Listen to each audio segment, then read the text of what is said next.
ఇక మొదలెడదామా? దయచేసి సబ్స్క్రైబ్ చేయండి ప్లీజ్. ఏం తిన్నావు? ఎట్లున్నావు? నువ్వు మొగల్ రేకుల సీరియల్లో వరుదుని రేప్ చేసింది నువ్వే కదా?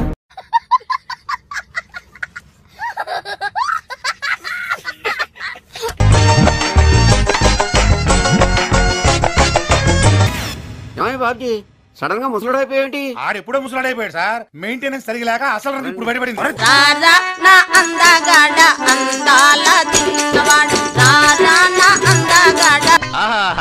ఎలా ఉన్నారు? బాగున్నారా? చాలా రోజులైంది కలిసి. వీడి దినం దేవసం పైన స్వర్గం నరకంలో కూడా పెడతాడు రేపు చంద్రబాబు నాయుడు వచ్చిన తర్వాత. నువ్వు పోయి బద్మాషాన్ని చేసేయ్. ప్రభు హరి రామ్ కృష్ణ రాధం జగన్మోహన్ రెడ్డి ఆహా, ఆ మొక్కను చూసావా? ఇప్పుడే సర్కస్ నుంచి పారిపోయి వచ్చిన చింపాంజీలాగా ఉంది. పుట్ట చేత పట్టుకొని పోతివి, తిరిగి మళ్ళీ రాకపోతివి. రారా గజ్జికొక్క అద్దా. హైదరాబాద్ లో ఉండేటువంటి వాళ్ళు, ఈ రాష్ట్రంలో ఓట్లు లేని వాళ్ళు, పనికి మాలిన వాళ్ళు. మీరు కూడా కాస్త పళ్ళు తోముకుంటే మంచిది. సిగ్గు శరం లేదు మాట్లాడేదానికి. రేపటి నుంచే నీకు న్యూ లైఫ్ స్టార్ట్ అవుద్ది. ఎటువంటి బుద్ధి జ్ఞానం లేకుండా, వయసు పెరిగింది ఇంగిత జ్ఞానం లేకుండా. నీ బాగోతో అమ్మకి తెలిసిందనుకో రొట్ల కర్ర ఇరిగిపోద్ది. కనీసం ఇంగిత జ్ఞానంతో మాట్లాడటం నేర్చుకుంటే బెటర్ గా ఉంటుంది. ఒరే అన్న రూల్స్ పెడతారు, ఆయన ఫాలో అవ్వరు, కానీ మనం ఫాలో అవ్వాలి. చంద్రబాబు నాయుడుకి అల్జీమర్సే కాదు పిచ్చి పట్టిందని కూడా జనం అనుకునేటువంటి. ఏమే రాత్రి మిగిలిపోయినా ఫ్రిడ్జ్ లో పెట్టావు, కుక్కలు పడేసావు. తాడి చెట్టుకు వచ్చినట్టు వయసు వచ్చింది చంద్రబాబు నాయుడుకి. కనీసం చెప్పే దాంట్లో నిజం ఉందా? ప్రపంచాన్ని సృష్టించేది కోడితే గోడకు పిడకలా కతుక్కుంటావు. Hi Sagar, what is sudden surprise? వీడెవడురా?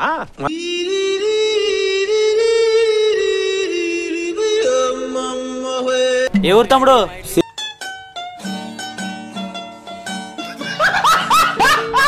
అంటే వల్లభనేని వంశీనైతే మనం కొద్ది రోజులుగా కోర్టుకి అటెండ్ అయ్యి వెళ్తున్నప్పుడు చూస్తుంటే మొన్న ఇన్స్పెక్టర్ గారు సెల్లో పెట్టి విరక్కుంపేశారు సార్. బీజేపీ అంటే భయం, వెన్నులో వణుకు, వాళ్ళు ఎక్కడ లోపలేస్తారో అని. దరిద్ర పెద్ద. ఇప్పుడు కనీసం నోట్లోంచి ఆ మాట పెగలట్లా. నీకు పాటలు వచ్చా? పాటలు వచ్చండి. ఎదవ తెలియదారులు చూపించుకే. కనీసం అసలు గొంతు పెగలదు, తడారిపోయింది ఎప్పుడో. చెంప చెదిరిపోతుంది. తన తప్పుని ఎంతవరకు తెలుసుకున్నాడు? తను మాట్లాడినటువంటి వ్యాఖ్యలకి మొదటి ఇన్నింగ్స్ లోనే నాకు 30 భాగం ముక్కలైపోయింది సార్. ఇప్పుడు ఆయన లోపల తను ఈ 3 నెలల్లో ఏమి జ్ఞానోదయం చెందాడు? బాబు నువ్వు ఏ నక్షత్రంలో పుట్టావురా? జుట్లో తగులుకున్నావు నాకు. భవిష్యత్తులో ఇటువంటి వ్యాఖ్యలు చెయ్యకూడదు. ఈడెవడో కొంచెం తెలియగలడు నాకు మళ్ళీ, అందుకే ఆడ మెదడు మోకాల్లో ఉంది. ఒకరు మనిషి తప్పు తెలుసుకొని మారి ఋషిలాగా బయటకు వస్తాడు. ఏమంటున్నారు సార్? నా ఇద్దరు పెళ్ళాల్ని ఉండబోయమంటున్నారా? తాను చేసినటువంటి తప్పు వలన ఈ రోజు ఇటువంటి పరిస్థితిని ఎదుర్కొన్నాను. ఎవడరా వాడేంటో, వాడి నిజ స్వరూపం ఏంటో నాకు బాగా తెలుసు. తనలో ఇంకా పరివర్తన రాలేదా? పాత వ్యక్తికి మించిన వ్యక్తిగా తయారయ్యాడా అని. ఇర్రోడ్లా కనపడుతున్నా నీ కళ్ళకి నేను. ఇప్పుడే నేను వంశీ గారిని కలిసి వస్తున్నాను. రేపు పట్టు చీర కట్టుకోనరా, సరేనా? మెంటల్ గా లో చేసి డిప్రెషన్ గురి చేయాలని ట్రై చేస్తున్నారు. ఇంత ఫాల్స్ కేసెస్ లో అంత చేయడం అవసరం? ఇంకా ప్రూవ్ కూడా అవ్వలేదు కదా. తప్పండి. చేసేదే తప్పుడు వ్యాపారం, దానిలో మళ్ళీ నీతొకటి.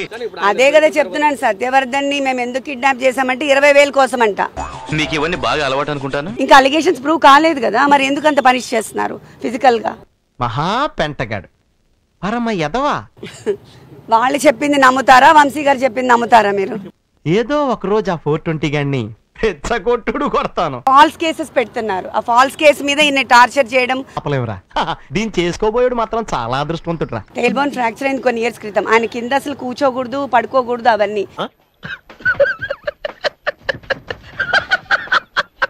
మనము ఇక్కడ పోలీస్ థ్రెట్ ఉంది, ఐ మీన్ ఫిజికల్ థ్రెట్ ఉంది. తెలుగు మీడియమా?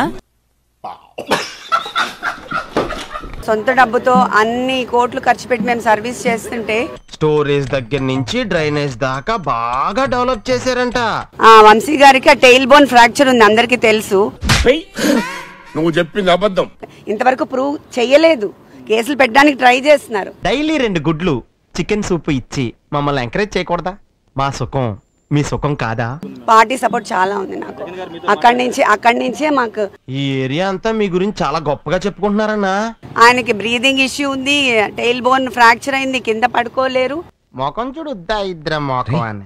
రూమ్ లో క్లోజ్ రూమ్ లో లాక్ చేస్తే బ్రీదింగ్ ఆడదు కదా. అంత మూడు వస్తే ఏ గోడకు బొక్కలు పెట్టుకోనో రేపు బాత్రూమ్ లో పోయి కొట్టుకోవాలి అంతే. అది ఎంతవరకు నమ్మసక్యం అనేది నాకు అర్థం కావట్లేదు. జస్ట్ 20,000 కోసం. అయితే ఇప్పుడు ఏం చేయమంటావు? ఐసోలేట్ చేసి ఒకటే రూమ్ లో పడేయడం అనేది ఎట్లయినా ఏంటి ఇప్పుడు అసలు నీకు ఎందుకు ఇవన్నీ ఎందుకు అలా అవన్నీ ఫిజికల్ గా టార్చర్ పెడుతున్నారు ఇప్పుడు. అది అసలు ఏమైనా నమ్మసక్యంగా ఉందా? 10 నిమిషాల్లో డైరెక్ట్ గా పైకే పోతాడు. పర్సనాలిటీగా దాదాపు 95 కేజీలు ఎంత ఉన్న వ్యక్తి 65 కేజీలకు రావటం కానీ ఇట్లా.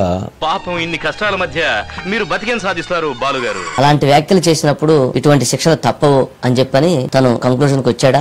అయ్యో దేవుడా, నేను ఎందరికో మైకులు పెడితే వీడు నాకు మైకు పెట్టాడేటప్పా. వల్లభనేని వంశీ అంత తెలివి కల వ్యక్తి. నేను బ్రహ్మనా, నేను క్రియేటర్నా, నేను అపరిచితున్నా, నేను చంద్రముఖినా, చాణక్యత కలిగిన వ్యక్తి అతి అరుదుగా ఉంటారు. నువ్వు ఇక్కడే ఉన్నావు ఉంటే నీ కట్ట కొరికేస్తాను, వెళ్ళిపోతాను, వెళ్ళిపో. మన టచ్ చేసి చూడండి అన్నాడు. పాపం ఆయన టచ్ చేస్తే వాళ్ళు రాను కూడా రాలేదు. కొంతమంది రౌడీలాగా బయటకు వస్తారు. తెలివి కల్లోడు క్రైమ్ చేసాడు అనుకోండి, దొరకదు తొందరగా. అసలు నీ వల్లే ఇదంతా జరిగింది. రజాకి ఏంటి ఇప్పుడు ఎన్ని కేసుల్లో బెయిల్ వచ్చింది, ఇంకా ఎన్ని కేసులు ఉన్నాయి ఎవడో తెలుసు. కానీ రిలీజ్ అయిన తర్వాత తన ఆలోచన విధానం ఎట్లా ఉంది? పిల్లి బిత్తిరి మొహమాడా. వల్లభనేని వంశీని చూడటానికి కొడాలి నాని ఇల్లినట్టు లేడే. ఆయన అమెరికాలో ఉన్నారు. ఇదిగో వస్తున్నా రే. వీడియోలు చూసి వాళ్ళు కిక్కు పొందుతున్నారు కానీ కింద ఉన్న సబ్స్క్రైబ్ బటన్ మాత్రం క్లిక్ చేయట్లేదు. ఇంకెలా పెరుగుతారా మనకి సబ్స్క్రైబర్స్? ఎప్పుడు అవుతుందా 5 మిలియన్? సబ్స్క్రైబ్ చేయండి, 1,00,000 దాటించండి చెప్తా. మరి ఇలాంటి ఇంట్రెస్టింగ్ అప్డేట్స్ కోసం షేర్ చేయండి, లైక్ చేయండి, సబ్స్క్రైబ్ చేసుకోండి. ఫైనల్ గా గంట కొట్టడం మాత్రం మర్చిపోగా